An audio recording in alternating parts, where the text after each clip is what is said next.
Wesley Francis and I am from SP Robotics, Puducherry.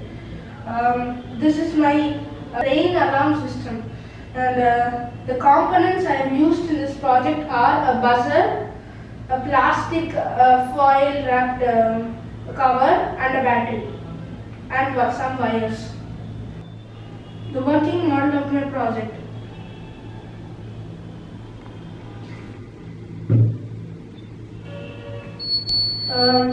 So when the water touches the foil and the middle of the holes on the foil, it makes sound.